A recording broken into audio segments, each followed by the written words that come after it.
Hello mga ka-DIY, at dahil summer ngayon at napakainit ng panahon, gumawa ako ng air cooler. So ayan, nilagyan ko pa siya ng yelo. So ito po ay gawa sa mga recycled materials lang, tulad ng timba, lumang tumbler, at yung maliit na electric fan na 20 watts lang yan. Kaya matipid ito sa konsumo. Kaya kung gusto nyo pong matutunan kung paano ko ito ginawa, panoorin nyo po ang video hanggang sa matapos. Ito ay step by step tutorial. Hello mga ka-DIY, tara, samahan nyo akong gumawa ng sarili nating air cooler. So ang mga gagamitin dito ay halos sa recycled materials, tulad itong timba, at mga tumbler, mga babies natin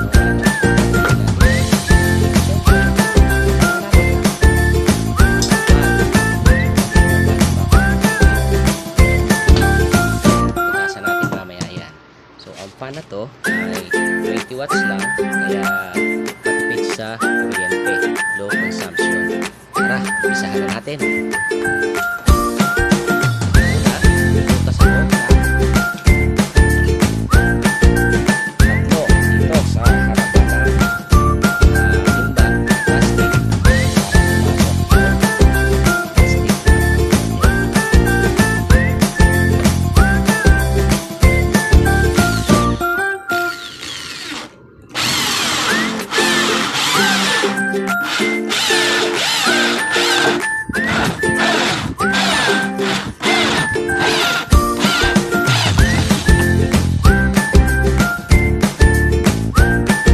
pwede pala kayong gumamit ng ibang pangbutas kung wala kayong ganitong bolsa.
Maliit nating pan.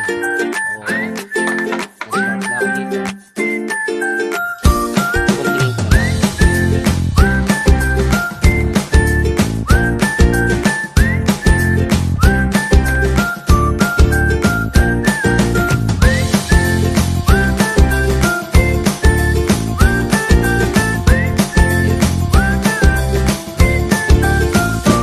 Okay, so medyo makunat.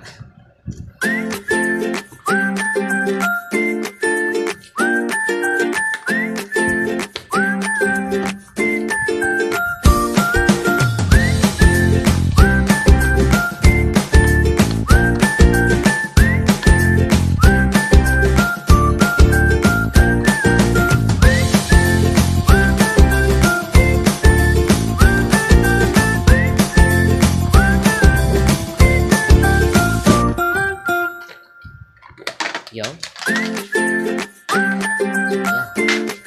Bukas na. Cable tayo.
Guys, alisin ko na siguro itong parking na.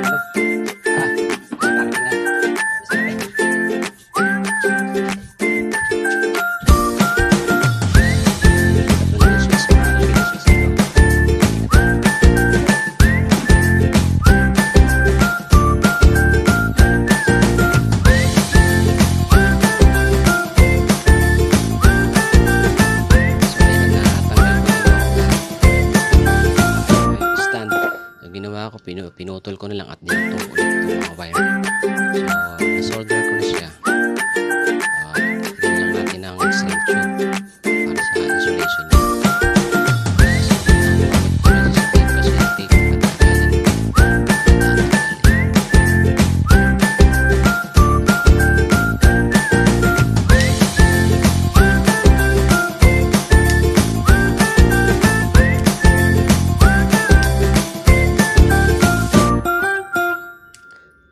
Malapit na.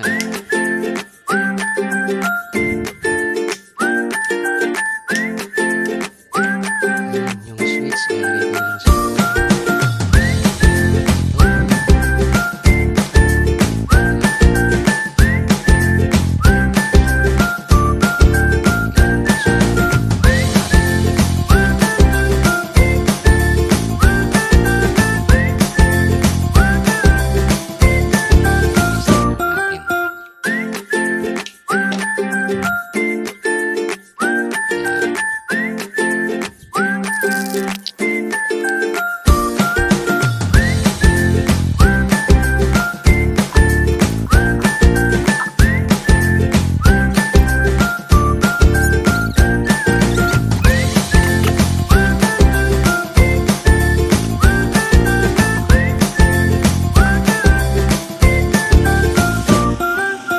aircon. Gamit ang recycled materials, timba,